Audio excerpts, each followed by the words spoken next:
¿Qué tal? Bienvenidos. Comienza esta discusión abierta, una presentación de CNN Chile y Universidad Central. En Chile mueren prematuramente aproximadamente 4.200 personas. ¿Sabe por qué? Producto de la contaminación, de la polución. Santiago no es la ciudad más contaminada de Chile, aunque tiene cerca de 7 millones de habitantes, como uno podría pensar. Es Coyhaique. ¿Y quién es el gran contribuyente de la contaminación de Santiago y de algunas ciudades del sur? La leña. Llevamos años luchando en contra de la polución, en contra de la contaminación, en contra del smog. Bueno, es el tema que vamos a discutir ahora. Nota introductoria y de inmediato le presento a los panelistas que nos acompañan.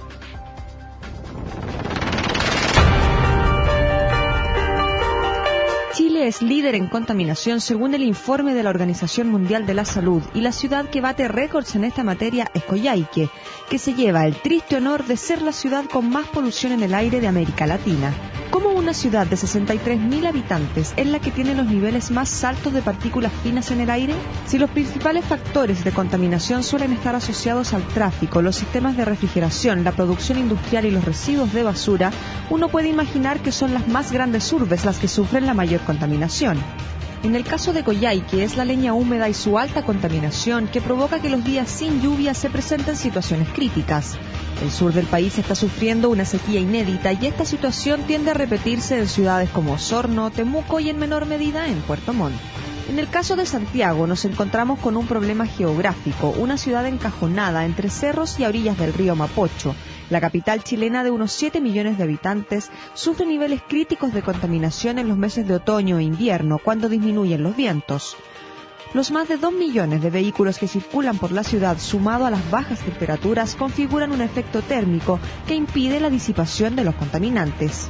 La inversión térmica se produce al estacionarse en altura una nube de aire cálido que impide que el aire frío, que se ubica más abajo y concentra los contaminantes, circule. Es como un efecto de olla a presión que se acentúa en invierno.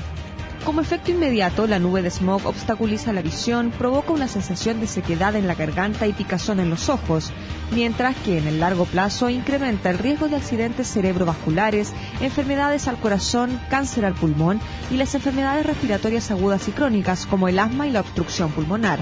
¿Qué hacemos frente a este drama cíclico? Las restricciones aumentan, pero las emergencias y preemergencias continúan. Hasta el 28 de junio de este año, 3 emergencias ambientales más se habían registrado comparándolas a la misma fecha en junio del año pasado. De acuerdo a la Seremía del Medio Ambiente, los sectores que mantienen altos porcentajes de responsabilidad en la emisión de contaminantes son transporte y residencial con un 31%, industria un 26%, evaporativa un 7% y agrícola un 5%. ¿Están dispuestos los ciudadanos a acatar medidas que disminuyan los niveles de polución? ¿Se puede prohibir el uso de leña en el sur sin causar un impacto social? Contaminación crónica, discusión abierta que ya comienza.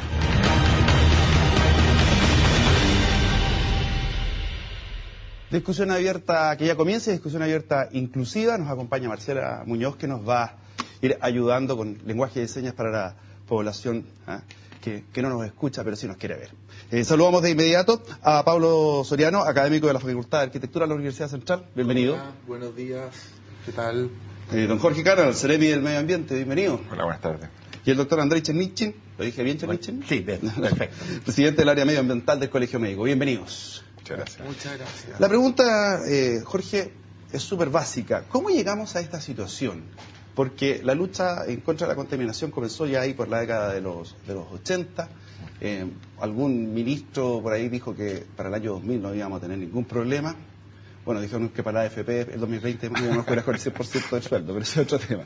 ¿Cómo llegamos a la situación que estamos hoy día? Bueno, Pablo, la nota introductoria me parece que es muy clara en ello, digamos. Habla de dos factores principales que explican por qué estamos en la situación que estamos. Uno son las condiciones geográficas de la ciudad, ¿no? Con respecto a eso, mucho no podemos hacer. Se explicó, es una cuenca, digamos, que tiene problemas de ventilación y que cuando se produce el fenómeno de la capa de inversión térmica impide que los contaminantes difundan. Uno es eso, y otro... Eso es estructural. Estructural, es decir, por eso es una condición que por lo menos para para la región metropolitana, nos va a acompañar permanentemente esa condición geográfica y de la cual hay que hacerse cargo y hay que también ponerla sobre la mesa. Y el segundo factor, yo ahí me acuerdo de una caricatura que circula, que creo que es de Herbie, donde le van preguntando a un micrero, le dicen, ¿de quién es culpa la contaminación? Y dice, de los camiones. Y al camionero, ¿de quién es culpa la contaminación? De las quemas. Y al campesino, ¿de quién es culpa la contaminación? Y hasta que llegan a unos perritos y dicen, ¿de quién es culpa la contaminación? De la gente, señor, de la gente. O sea, también llegamos a esta condición por culpa nuestra. O más bien por conductas nuestras, ¿no es cierto? Conductas humanas que tienen que ver con el uso de determinados combustibles para calefaccionarse, con el uso de determinados medios de transporte, fuentes móviles, y también con las fuentes fijas, con los sectores industriales que, según salió en la nota introductoria también, constituyen el inventario de emisiones que explican la situación en la cual hoy estamos, sin perjuicio de que han habido avances también sustantivos. O sea, antes, para terminar, digamos, hay una línea que muestra una reducción desde el 98 al 2015, aproximadamente un 60% de concentración en material particulado fino 2,5 por las distintas medidas que se han tomado y que han ayudado, los planes de contaminación, la mejora de los combustibles diésel, el uso del gas natural, el cambio de los sistemas de transporte público, la prohibición de quemas y así.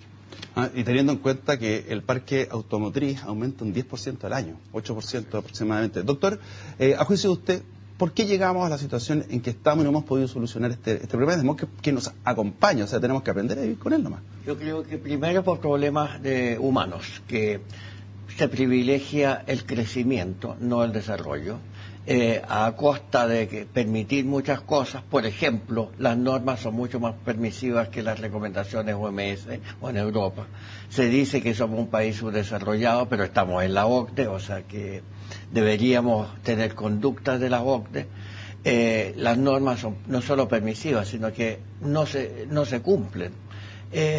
Existen las emergencias, las preemergencias, que deberían haberse tomado más medidas, y esas medidas nunca se han tomado porque como que no se preocupa, a nadie le preocupa el efecto sobre la salud.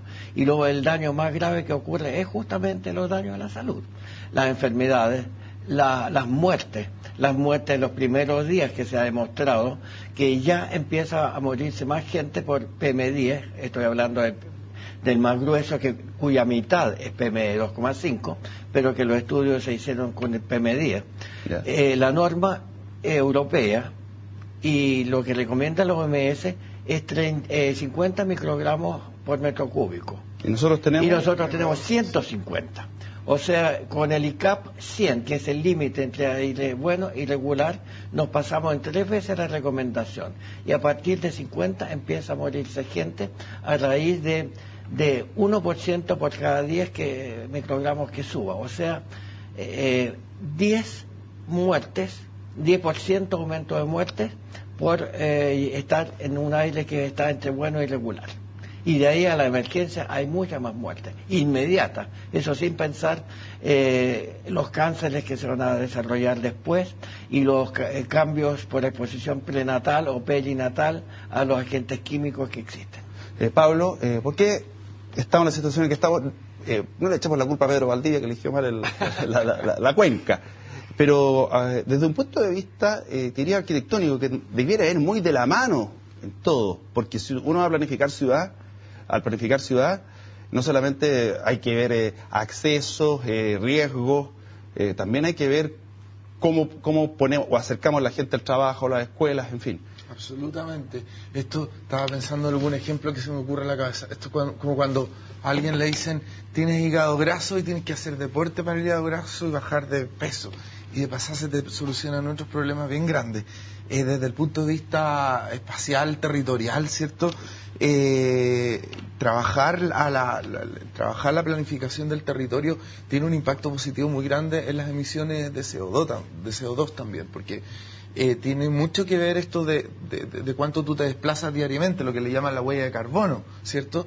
Porque existen modelos de ciudades y modelos de planificar más el territorio, más sustentable, donde el modelo es más compacto. Actualmente tendemos, como dice el doctor, a crecer más que desarrollarnos, y crecer también en términos territoriales implica extenderse en el territorio con todo lo que implica de externalidades, ¿cierto? Las emisiones de CO2, lo que implican el gasto de combustibles fósiles y por ende también la contaminación. O sea, yo la otra vez decía, no tiene nada que ver alguien que vive, que trabaja y vive en un lugar más próximo a alguien que vive en periferia y quema toda la cantidad de combustibles que existen. Agrégale calidad de vida, o sea, traslado... Es que por eso te digo que queda análogo a lo del hígado graso, porque es calidad de vida, es mejorar la seguridad de los barrios, porque muchas veces pensamos que la seguridad se mejora aumentando las alarmas, los años de cárcel, ¿cierto?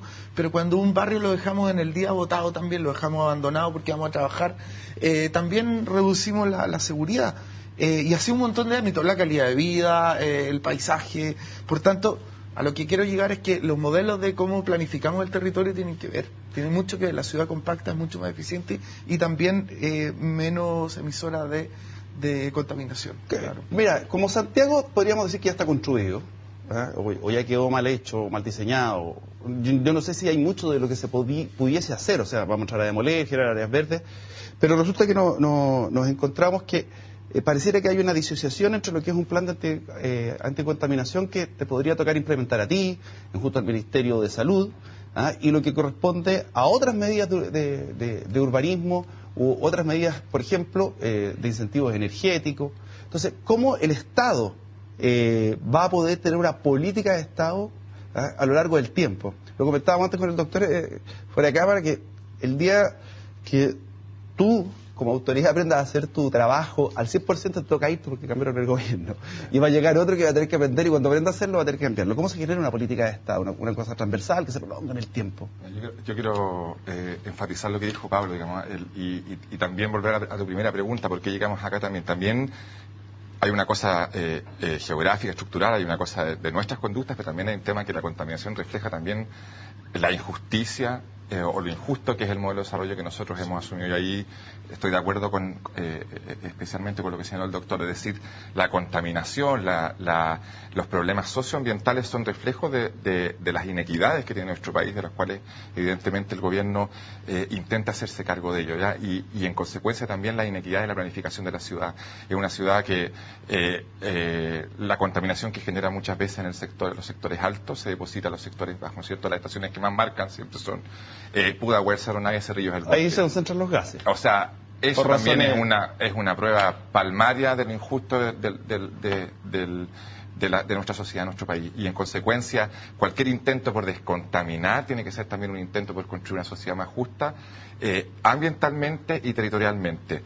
Ahora, esfuerzos se hacen en ese sentido absolutamente, tanto desde el gobierno central, la gestión del ministro Daniel, como el gobierno regional, la gestión del intendente Orrego, que hay un mandato expreso de hacer un diálogo intersectorial, coordinado por distintas instancias, para suplir las deficiencias normativas. Nosotros necesitamos, en mi opinión particular, instrumentos normativos que sean más intensos en la sanción y también más integrados en la gestión, que permitan que los planes de contaminación se hagan no solamente por el Ministerio de Medio Ambiente, sino que, como se hacen también hoy, con transporte, con vivienda, con el gobierno regional. Y el futuro plan de descontaminación recoge eso. Tenemos medidas, por ejemplo, que apuntan al cambio modal. 100 kilómetros de ciclovía de alto estándar, 100 hectáreas nuevas de áreas verdes como base, digamos, ¿no? No es solamente medidas duras restrictivas, sino que son medidas que piensan la ciudad de una manera integral. Ahora, doctor Colas, aquí nosotros siempre nos sentimos, y lo digo desde el sentido común, que a veces puede ser muy ignorante, como lo que voy a preguntar ahora, que a veces yo siento que se dan palos de ciego. Nos dicen el año 93 que con catalítico no hay contaminación. Ahora dicen vamos a ponerle restricción a los catalíticos. Claro, subió la norma, si es que es anterior. Entonces, eso, nos dicen que no hagamos asado los días de contaminación, porque el efecto partido de selección chilena, o sea, lo ideal sería que la selección no clasificara al mundial, porque capaz que aumente más la contaminación. Entonces, en ese sentido, ¿cuáles cree usted que han sido los errores y aciertos de los últimos años en términos de descontaminación, en el día a día? En el día a día, uno de los errores más graves es no prohibir el uso de leña o conductas o combustibles que sean derivados de la leña, los briquettes, los pellets. Que es lo mismo al final. Que es lo mismo. Y no se atreven porque el gobierno lamentablemente no se atreve a ir contra la industria. Y la prohibición de la leña puede bajar a un 10, un 20% la cantidad de material particulado en invierno, y eso significa pasar de la preemergencia a alerta o menos incluso. Y eso deberían prohibirlo en forma enfática. La disculpa que se da es que no se puede prohibir porque el sector de menos ingresos necesita calefaccionarse y más caros otros combustibles. Pero resulta que el 90% de las chimeneas que producen humo están en el sector oriente de Santiago. Incluso hay 2 alcaldes que se opusieron a que se informara de los globos estos que detectan delincuencia. Las Condes y los Arechea. Claro, sí, que no informen acerca del humo de las chimeneas. Del humo visible que puede salir claro, de la casa eso con el me globo. parece un grave error. Dame un segundito que tengo que ir a la pausa, Bueno, sí. pero te voy a dar la palabra cuando volvamos. Educación cívica y ya estamos de vuelta. Seguimos con el tema.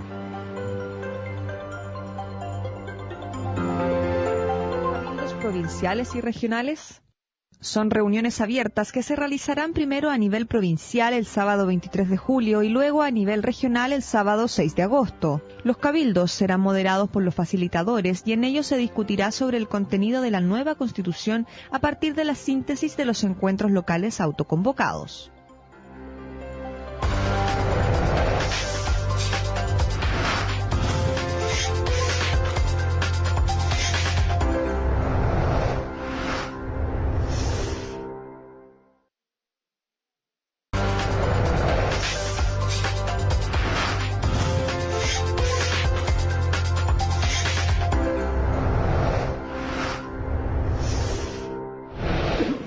El Transantiago, las empresas, las industrias que están aquí. Creo que son mayoritariamente son los vehículos de la locomoción colectiva.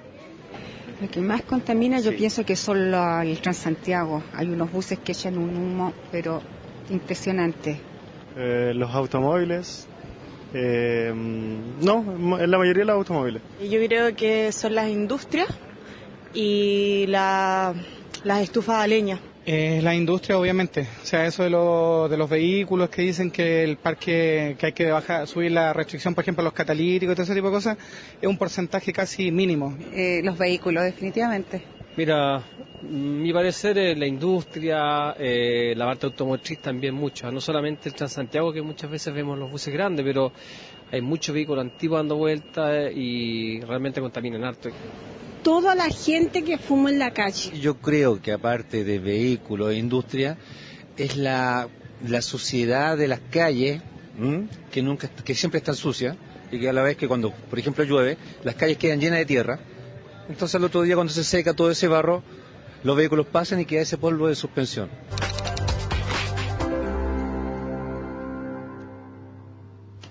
Ahí estaba lo que opinaba la gente. ¿Son las micros las que más contaminan? Bueno, ahí estamos conversando mientras había nota, pero hay una proporción. Nosotros, una micro Transantiago contamina 1, por ejemplo, y la Matadero Palma, que era como para que la gente entienda, digamos, contamina 60 veces más. O sea, sin perjuicio de los impactos del transporte público en otras variables, digamos, por las cuales la gente la juzga, en términos de emisiones, es un sistema limpio y va a ser aún más. En tanto, el nuevo plan de descontaminación de Santiago, que esperamos esté vigente, el invierno 2017 le exige una norma de entrada Euro 6, que es la norma más exigente, digamos, que existe, y eso va a significar que va a ser muy poco contaminante, y ya lo es, digamos, sin perjuicio de las otras variables que tiene el transporte. Medidas como, por ejemplo, que se extrañan, el lavado de calles. En alguna oportunidad se dio a conocer, varios años atrás, unos camiones que iban a circular por las calles que están en caminos de tierra, a unos camiones cisternas, e iban a tirar una solución que hacía que permaneciera más tiempo en el suelo húmedo, y se levantaba menos. Y eso lo anunció un internet, estoy hablando del año 9, y después la medida se va. Por ejemplo, el lavado de calles, lo que decía el señor, que decía después de la lluvia se levanta el polvo, ¿tiene razón o no?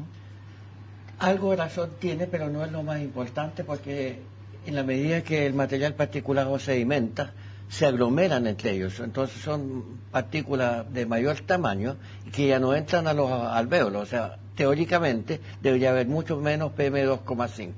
Ahora, estas partículas pueden tener plomo, que aunque haya benzina sin plomo, igual tienen otros metales pesados, otros compuestos que entran a los bronquios gruesos y después con el batido ciliar entran a la glotis, uno los traga y en el estómago se disuelven con el ácido del estómago. O sea, algún daño produce. pero yo creo que hay que tomar otras medidas de preferencia. ¿Cómo cuáles? Por ejemplo, uno ve vehículos que echan humo negro. Correcto. No hay fiscalización. Y eso contribuye. Bueno, ya hablamos de la leña o sus productos. Eso me alegro que esté prohibido, ojalá lo prohíban. Hay empresas situadas fuera del radio donde hay restricción. Por ejemplo, la provincia de Chacabuco. Ahí está Polpaico. Y Polpaico emite bastante contaminación. Yo he visto... Y se viene para Santiago. Y se viene para Santiago. Tenemos por otro lado Caletones, la sexta región. Y resulta que hay un análisis que se hizo, modelación de azufre, y eso se va por la precordillera de Santiago, y eso trae arsénico, y eso podría ser la causa de por qué en Santiago Oriente aumentó la mortalidad de cáncer causado por arsénico, que es la de vejiga urinaria. Entonces hay muchas otras cosas que deberían hacerse. Ahora, si uno piensa, hay muchos vehículos. Los que tienen convertidor catalítico contaminan muy poco, pero lo que afecta es que como hay muchos vehículos, hay congestión. Claro. Y como hay congestión y los vehículos no están hechos para andar a ralentí, un vehículo en esas condiciones contamina bastante más, si está detenido también. Y por lo tanto hay contaminación porque todos los vehículos andan muy despacio. Entonces deberían tomarse varias medidas, que es posible tomarlas sin necesidad de entrar en una restricción permanente de los con convertidor catalítico. Porque ¿qué va a pasar? La gente va a comprar más vehículos para no estar con restricción y vamos a llegar a lo mismo. Claro, y va a bajar el mercado del vehículo secundario, del mercado del usado, entonces vamos a meter el parque vehicular incluso más de lo que aumenta todos los años. De hecho, es el 8% al 10%. Ahora ha aumentado menos, obviamente, por el tema de la crisis económica. ¿Santiago se va a tener que conformar con estar asfixiado en términos de lo que es su estructura vial? En cuanto a la estructura vial, hay un meme, perdón lo doméstico del ejemplo, pero que me gusta mucho, que dice que en el fondo hacer más estructura, hacer más carreteras es lo mismo que para un gordo ensanchar el cinturón, ¿cierto? Es como un saco sin fondo. Yo planteo de verdad y con mucho énfasis que el tema no está en la estructura vial para efectos de la contaminación, para nada. Está en realmente, ya que tenemos una lógica en nuestro país culturalmente tan neoliberal, tan de la oferta y la demanda, es de generar una muy buena oferta de transporte público e incluso los autos hacerlo en condiciones un poquito más hostiles. Que paguen más impuestos y que esos impuestos sean a beneficio de una movilidad sustentable y de muy buena calidad y de precios menores, ¿cierto? Por tanto, el tema vial yo le tengo cierto celo, no creo que haya que facilitar las condiciones para que sea una ciudad muy afable al auto. Pero también la oferta de transporte público no es atractiva. Eso voy, es que hay que competir con una muy buena oferta de transporte público, como pasa en los países europeos, por ejemplo, que uno en la mañana dice, es que ni siquiera pensaría en andar en un auto, porque es tan bueno el sistema de transporte, porque las ciudades son más compactas, ¿cierto? Pero bueno, para no caer tampoco en utopías, porque no vamos a inventar la ciudad de nuevo y no la vamos a compactar, sí, yo también creo en los cambios culturales. Afortunadamente, por ejemplo, ahora, yo cuando era chico, me acuerdo de esa frase, cómprate un auto perico, está absolutamente obsoleta. Ahora tiene estatus, y lo agradezco mucho, tiene estatus los cambios culturales, a estatus andar en bicicleta. Si yo contaría hoy que me vine en bicicleta y tengo mi casco al lado, actualmente está teniendo estatus. Y esos cambios culturales, por supuesto que favorecen. Ahora, una cosa, ¿la implementación de ciclovía aporta a la descongestión? Porque, sí, por ejemplo, ¿en qué sentido? Te lo pregunto porque ideológico, Avenida Lyon.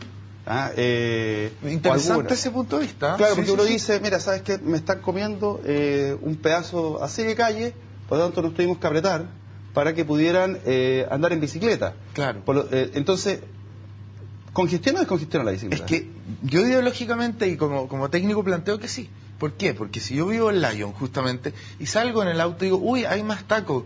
Pero, señor, yo soy hay que ser un ciudadano responsable. Digo, ok, hay más tacos, pero mira cómo van estos ciclistas al lado. ¿No será que tengo que dejar el auto o caminar hasta Providencia, cierto? No, y darle condiciones al ciclista. Por tanto, claro, por supuesto. Condiciones de seguridad. Ver también, o sea, los desplazamientos que implica la ciudad. O sea, yo estoy súper de acuerdo para la bicicleta, el cambio modal, el cambio cultural, es una medida de vanguardia para descontaminar, pero también nosotros tenemos que hacernos cargo de una realidad como ciudad, donde muchos trabajadores y trabajadoras se desplazan de la periferia hacia el centro, hacia el sector oriente, y pensar en la bicicleta para ellos, quizás, si no les entregamos una ciudad bien dispuesta para eso, va a ser una utopía igualmente, y quizás va a ser una suerte como de desconocimiento de nuestras propias realidades, ¿no? Si tú sacas la cuenta, ¿cómo se conectaría un trabajador o una persona común y corriente de Vitacura con esto donde estamos acá, en la ciudad empresarial de Huechuraba? En bicicleta es imposible. Es imposible. No, o sea, tenemos que ir hacia ellos, sin duda. O sea, ahora, hay que democratizar también la estructura vial de nuestras ciudades. Claro, es imposible irse desde Las Condes para acá, porque te vas a tirar por la pirámide para abajo. 7 kilómetros como máximo, claro. Kamikaze. Pero hay otro problema con el ciclismo, porque el ejercicio físico hace que respiren más. Y la solución cuando estamos con contaminación alta es respirar menos, porque lo que produce daño no es lo que está en el aire, lo que ingresa y una parte queda retenido. Y la manera para respirar menos significa estar en reposo relativo y no hacer ejercicio. Y yo hice un cálculo con lo que si se respirara solamente 2 veces más, con un ejercicio aumenta mucho más el volumen respiratorio minuto, pero si fuera solamente 2 veces más por minuto, significa que se respira como si fuera, en vez de alerta, como emergencia. Es tanta la diferencia. Y por lo tanto el daño se está produciendo bastante más. Y ahí hay otra medida que deberían tomar para salud. Cuando hay un pic de contaminación, que son pocas horas, no son las 24 horas, entonces habría que restringir educación física en los colegios a la hora del pic. Y los picos ocurren a distintas horas en distintas comunas. O sea que esa información que ya existe, el Ministerio de Medio Ambiente lo da, pero debería ser fácilmente accesible. Por ejemplo, en los canales de televisión debería haber una wincha abajo. Y se puede hacer hoy día por comunicación. Exacto. La aplicación. O sea, el 70% de los chilenos se informa a través de los celulares, o sea, hay fórmulas. Propaganda, porque la aplicación Aire Santiago te permite ver en línea. ¿Cuál se llama la aplicación? Aire Santiago, que la puedes descargar en cualquier teléfono, te permite ver en línea lo que señala el doctor, la información horaria de cada una de las 11 estaciones que conforman la red de monitoreo de la región metropolitana. Vamos a poner un generador de caracteres, airesantiago.cl. Ya son casi 300.000 o más descargas, o sea, muchos habitantes de la región tienen esa información y además te informa las medidas que corresponden según el episodio que se esté decretando. Es un instrumento tecnológico súper útil para difundir esa información. Pausa, estamos de vuelta, educación cívica, y seguimos con el tema. Le quiero preguntar por las motos. Tanta moto, yo creo que dan dolor de cabeza.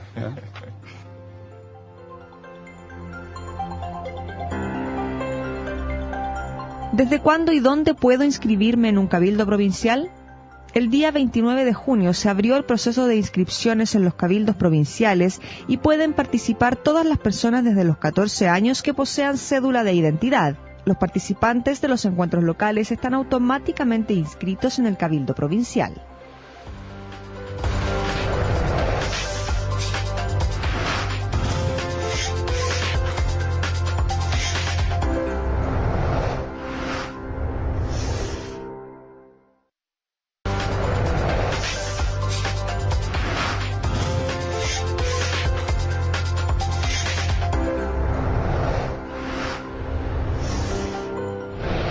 Revisemos lo que dice la gente en las casas.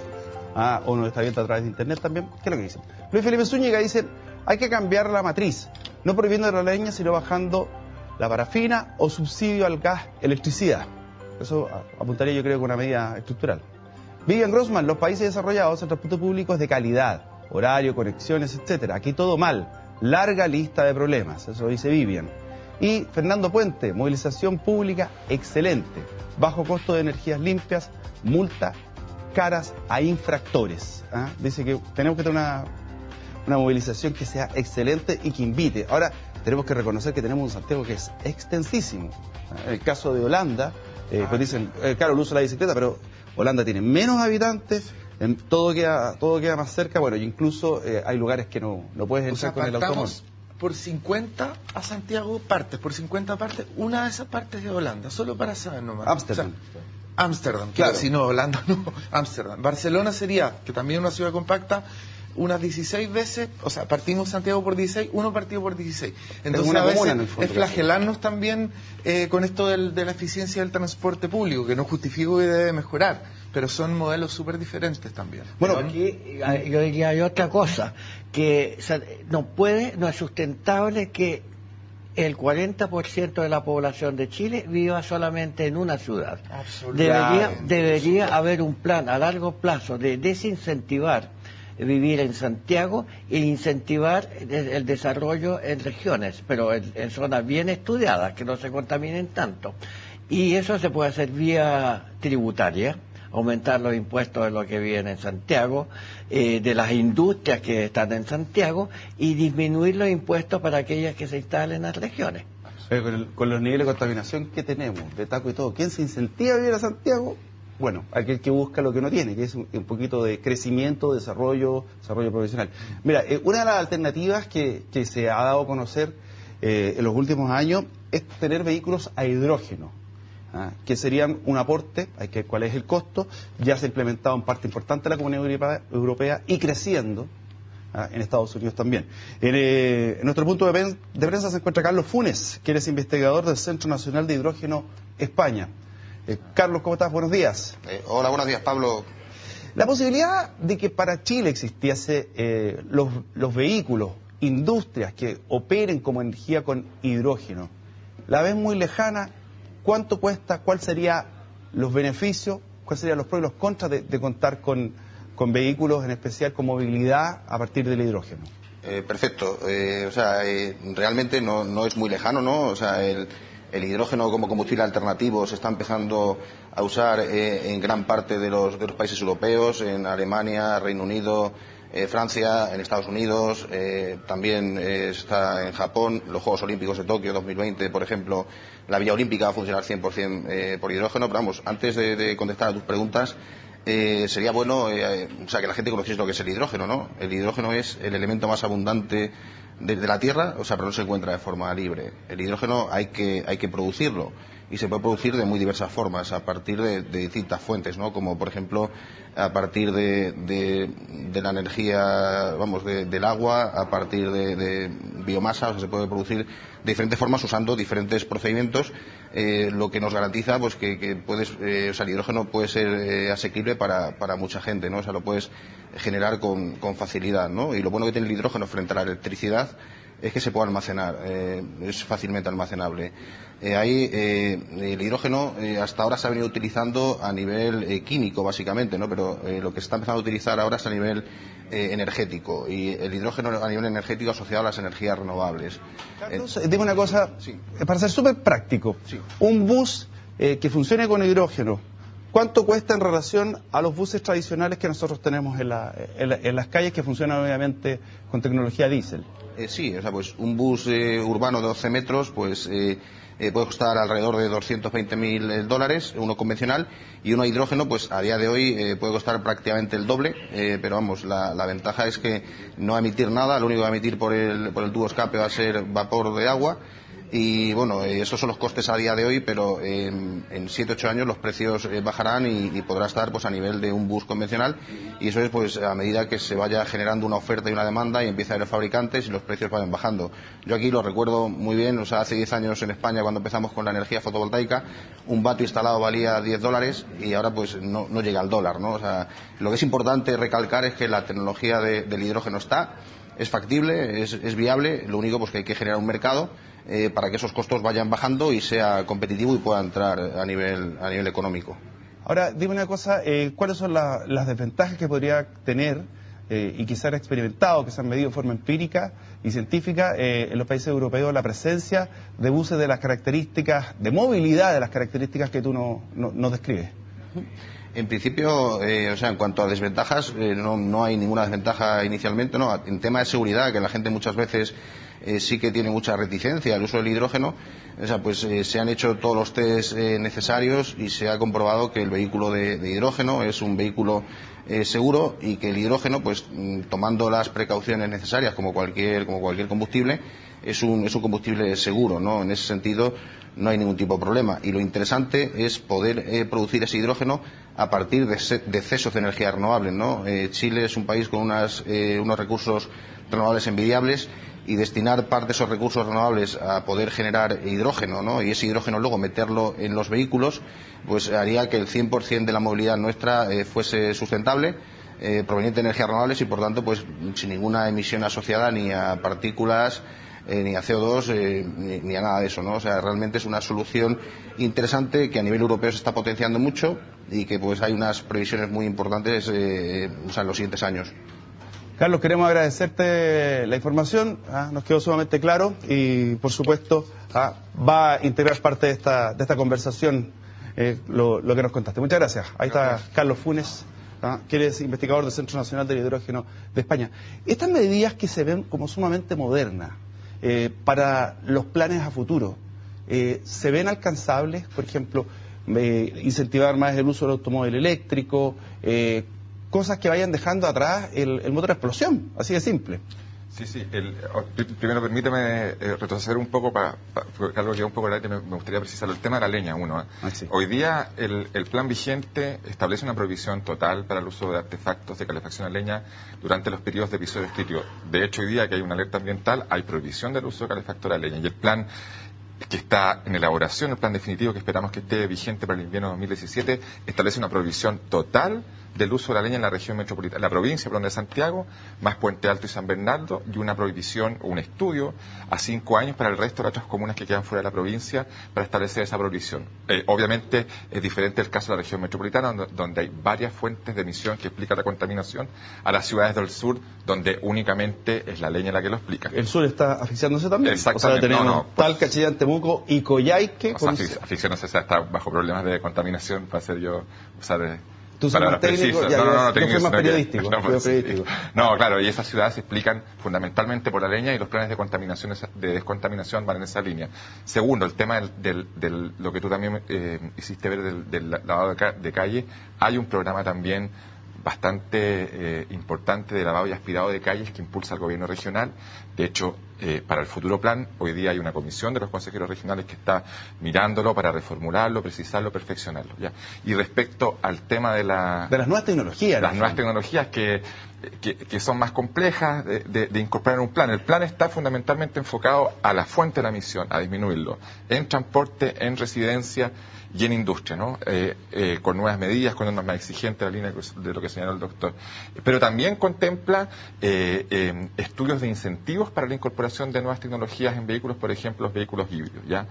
Son difíciles, los vehículos híbridos, yo no soy experto en eso, digamos, entiendo que son mucho más caros que un vehículo a diésel, digamos, pero la idea es poder ayudar al ciudadano o a la ciudadana en la inversión inicial, que es la más fuerte, que después se compensa con el uso por lo barato que es. Pero sí hay contemplado incorporar nuevas tecnologías para la descontaminación que finalmente permiten que eso se produzca. ¿Contempla mejorar el transporte público en cuanto a emisiones también? Sí, claro, sí. Con la norma Euro 6. Exactamente. Euro 6. Sí, ¿Eso qué implica? Eso implica, o sea... ¿Qué implica? Está bien, o sea, como lo señalé al principio, el Transantiago tiene, hay que decirlo, hay que ser franco, digamos, tiene varias dificultades, por supuesto, para el usuario, pero en términos de emisiones es un muy buen sistema.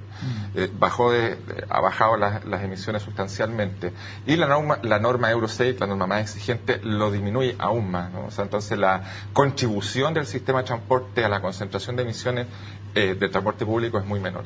¿Y van a cambiar los buses? Las nuevas licitaciones de Transantiago entiendo que contiene una flota más o menos de 6.500 buses, ¿no? Y ahora, del año 2017 en adelante, empiezan a producir las nuevas licitaciones de la flota para renovarla. Entonces, cada una de esas nuevas flotas va a ser con la norma Euro 6, que es la más exigente.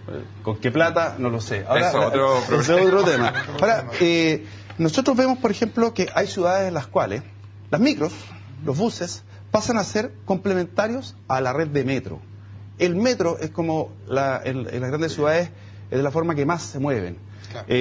Yo no entiendo por qué, por ejemplo, en Santiago además no existe el metro liviano de superficie, que es más barato, pero ¿hacia dónde deberíamos apuntar en ese sentido? O sea, el bus oruga famoso del Transantiago da 1 kilómetro por litro. 1 kilómetro por litro, o sea, se tira igual el equivalente a 1 litro por el tubo de escape.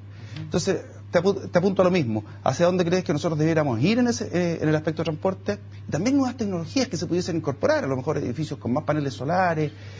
Se habla de unas máquinas que pueden en los techos de los edificios purificar aire, cambiarle los iones. Los techos verdes. Bueno, es que es un todo al final, insisto yo, esto de la contaminación y de las emisiones es muy importante que lo veamos integralmente, porque el problema del transporte no es solo el metro o el autobús, la micro, sino que es la movilidad, desde dónde tú te mueves hasta dónde. Y es un problema de movilidad que es un problema tampoco de una comuna, es de una ciudad completa, incluso de un territorio. Y no solo de Santiago tampoco, es de todas las ciudades. También hay una equidad tremenda en cuanto a la calidad del transporte público urbano de las ciudades pequeñas con Santiago también. Desaciertos de la autoridad, a juicio tuyo. Desaciertos de la autoridad, a juicio tuyo, a lo largo del tiempo. Sí, porque tenemos un modelo absolutamente centralista, ¿cierto? Que incluso la igualdad de condiciones no las genera para todo el territorio, en términos, por ejemplo, que no existe la tarjeta VIP solo para Santiago en el fondo, por dar un ejemplo.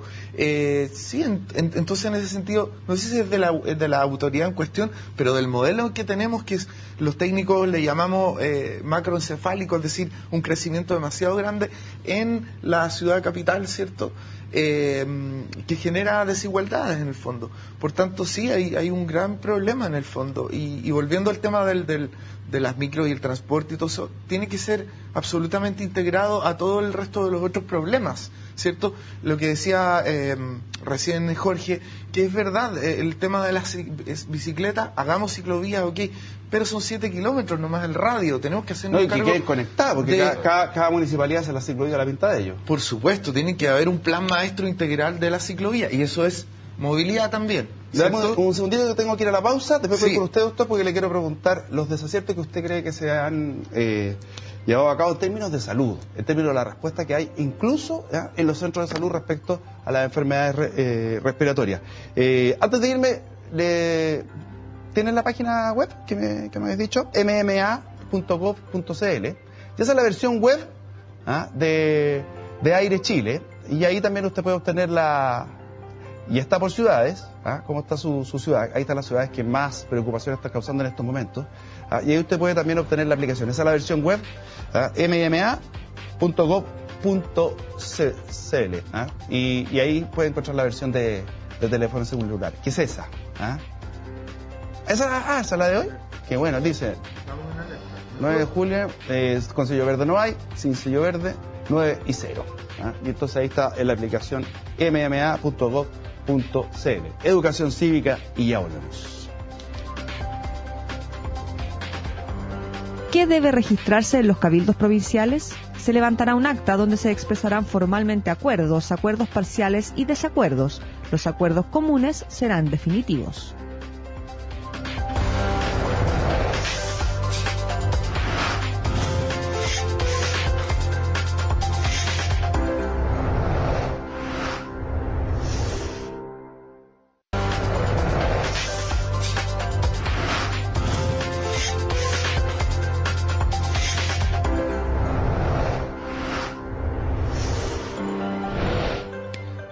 En términos de salud pública, doctor, ¿cuál cree usted que han sido los errores y aciertos de la autoridad, insisto, en el largo plazo? Porque esto es una política de Estado. A mí no me gusta achacarle a un gobierno específico la lucha que tiene que ver contra un problema estructural, contra a veces falta de decisión política, contra también intereses que van atravesando decisiones en el Parlamento.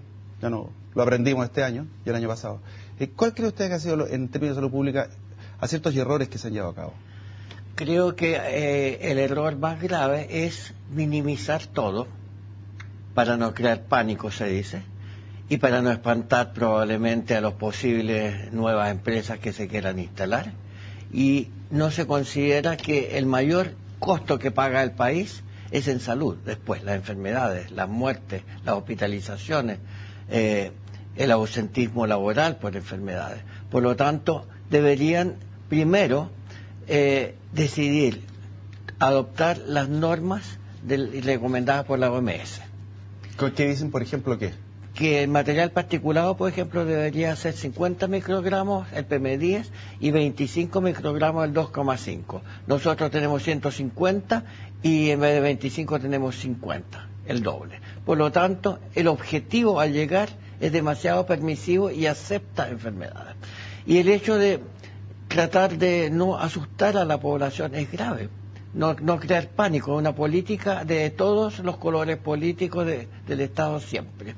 Si no hubiera habido ese temor de no crear pánico, no hubiéramos tenido los muertos en el tsunami, no hubiéramos tenido los muertos en el aluvión en el norte, Copiapó y Chañaral, no habríamos tenido los muertos de varios tranques del AVE que se derrumbaron, y hubiéramos creado a través de la educación incentivos de que la población trate de evitar contaminar, que son medidas personales que muchos pueden hacer, pero no las hacen por desconocimiento. Jorge, en medidas que comienzan a tomarse ya para el largo plazo, a contar sobre todo con el plan de descontaminación que se empieza a implementar en el 2017, ¿con qué se va a encontrar la gente, aparte de la restricción permanente a los vehículos catalíticos, que parece que se está discutiendo si son los fabricados antes del 2012? ¿Con cuál es el panorama que nos viene? A ver, el contexto del nuevo plan es un cambio, desde mi punto de vista, sustancial. O sea, estamos pasando de planes de contaminación que contienen medidas que son episódicas, que son cuando se decretan los episodios, a medidas permanentes, estructurales, que se hacen cargo de lo que un poco ha salido hoy día en el debate. Es decir, se va a encontrar con la restricción permanente de los vehículos catalíticos, probablemente se discute el tema de la exención, según la norma de entrada del auto, digamos, que es un criterio objetivo de contaminación. Se va a encontrar con la prohibición total de la leña en la provincia de Santiago, más la comuna de Puente Alto y San Bernardo, y se va a encontrar con nuevas normas y metas de emisión para la industria, además de medidas también en el sentido que hemos discutido, más de 100 kilómetros de ciclovías de alto estándar que se están construyendo ya de un convenio del gobierno regional con el Consejo Regional, nuevas áreas verdes, incentivos y estudios para el tema de incorporación de nuevas tecnologías, y además también programas vigorosos y consistentes que también han salido de educación ambiental. Nosotros sabemos que... ¿Fiscalización? Fiscalización también, lo interesante es que es un plan que va a estar bajo la supervisión y coordinación de la Superintendencia de Medio Ambiente. Es un régimen sancionatorio mucho más intenso, más fuerte que el que existe, por ejemplo. ¿Y con más fiscalizadores? ¿Cuántos tienen hoy día? Ahí también es una deficiencia que tenemos como Estado, que depende de la institución, a la Superintendencia de Medio Ambiente. Suyo. No, nosotros no tenemos atribuciones fiscalizadoras, así que no es problema. Pero lo que nosotros hemos tratado de maximizar eso, por ejemplo, ¿cómo? Sumando a los cuerpos de inspectores de los municipios. Hoy día, de los 52 comunas que tiene la región, tenemos 11 con ordenanzas de calidad del aire que permiten que los inspectores puedan fiscalizar, por ejemplo, el tema del uso de la leña. Perfecto. Queremos sumar muchos más municipios, también queremos eventualmente, gobierno regional, incorporar herramientas tecnológicas que permitan maximizar la fiscalización, y la Superintendencia de Medio Ambiente, como autoridad ambiental, ejerce un rol de coordinación a través de sus técnicas de programación y subprogramación para potenciar esa fiscalización que igualmente hoy día se hace y tiene también resultados, digamos. Pero nada puede sustituir la educación y la conciencia de cada uno de nosotros al tiempo de cumplir las medidas. Pablo, cortito, ¿qué te gustaría que se implementara bajo, obviamente, tu expertise en el próximo plan de descontaminación? Sí. ¿Qué te gustaría que se le agregara? Sí, buena pregunta, porque donde nosotros trabajamos en la Universidad Central, por ejemplo, que ahí somos bastante aportativos más que denunciadores de este problema, por ejemplo, la carrera de Arquitectura del Paisaje, trabajamos mucho con, perfecto, se va a hacer una ciclovía integral, un plan maestro integral, ¿cierto?, a nivel de Santiago, pero integrémoslo a una red de parques, por ejemplo, parques que tengan el máximo de criterios ambientales en desarrollo. ¿Qué quiere decir esto? De uso de especies nativas, de infiltraciones para la ciudad. Se puede hacer un plan estratégico de cómo podemos infiltrar mejor a la ciudad, de cómo estar áreas verdes integradas pueden reducir, por ejemplo, las islas de calor, que es un gran tema que también aporta a la contaminación. Las islas de calor son las altas concentraciones, ¿cierto?, de hormigón, de cemento, de asfalto, que cambian la temperatura, y cuando tú generas un gradiente con las grandes extensiones de áreas verdes, facilitas a la ventilación de la ciudad. Eso es solo un ejemplo nomás, porque ejemplo, así hay varios. Están los corredores ecológicos o los corredores urbanos, que no solo es un corredor para facilitar la fauna o para el mejoramiento de la área verde, sino que de la calidad de vida. Por tanto, insisto que el problema y la solución son integrales. 30 segundos, cámara 3, toda tuya. Se llama libertad de expresión. El tema que quiera hablar. Voy a aprovechar esta instancia para reforzar el tema de que estamos avanzando hacia un plan de descontaminación de la región metropolitana. También hay planes de descontaminación en todo Chile que cambian esta lógica episódica, contingente, una lógica permanente, estructural, que tiene medidas que van a ser, muchas de ellas quizás dolorosas para la gente, en términos de vulnerar ciertos usos de autos, lo que sea, pero el mensaje es, si nosotros como ciudadanos no asumimos esto, no nos educamos, como señalaba también el doctor, no somos ciudadanos ambientalmente conscientes, la contaminación no la podemos derrotar. Y la forma también de hacerlo es construir una sociedad también justa, y cuando se habla de justa es que sea también ambientalmente justa. Doctor, la cámara 3, 30 segundos, libertad de expresión. No se me pasen de los 30 segundos. Bueno, para mí es muy importante la parte de salud y en general hay preocupación por los efectos inmediatos, casi el aumento de mortalidad por enfermedades cardiovasculares, las crisis asmáticas y las enfermedades respiratorias bajas, pero hay muy poca preocupación a largo plazo, es decir, la mortalidad por cáncer, que es el doble en Santiago Oriente y Santiago Centro, en Santiago Poniente hay mucho menos, y justamente en Santiago hay menos, aunque haya más altos valores, porque esos valores ocurren en la noche, cuando la gente duerme y respira poco. Y ahí no hay ninguna preocupación por el efecto perinatal o infantil temprano, que sí deja secuelas en salud a largo plazo y que produce después mayor sensibilidad para desarrollar diversas enfermedades. Pablo, la cámara 2, toda tuya, 30 segundos, libertad de expresión. Wow. Bueno, un poco en línea con el presidente de Medio Ambiente del Colegio de Médicos y bueno, también con Jorge, que sí, que debe haber un cambio de modelo, aunque suene un poco utópico, pero yo creo en los matices de los modelos, es decir, de descentralizar de verdad nuestro país. Se pensaba antes también que una de las esperanzas las tenían las ciudades medianas. Ahora nos aparece este nuevo paradigma de que las ciudades como Coyhaique, como Talca, como Temuco, también están con graves problemas de contaminación, por tanto hay un llamado a que los planes también sean a nivel nacional, ¿cierto? ¿Qué otro aspecto? En la línea con el doctor lo que plantea de descentralizar es que en la medida que haya menos habitantes en Santiago, porque la tendencia es que va a seguir esto creciendo, también debería haber menos emisión de contaminantes, y lo otro es hacer ciudades más amables en todo el sentido holístico, ¿cierto? De que los distintos barrios tengan condiciones de entorno muy similares. No tendría por qué ser que las plazas, los parques, las arborizaciones, ¿cierto? Y el entorno en general, nuestro paisaje urbano y nuestro paisaje en general sea tan desigual como el que actualmente tenemos. Por tanto, ese es mi llamado. Señores panelistas, muchas gracias por haber conversado con nosotros. Gracias a todos. Gracias por habernos acompañado. Quisimos tomar un tema país, la verdad que nos preocupa, y tratamos que con esta conversación no solucionar todo, pero lo van a hacer un pequeño aporte. Muchas gracias por habernos acompañado. Esto fue una presentación de CNN Chile y Universidad Central. Hasta el próximo fin de semana.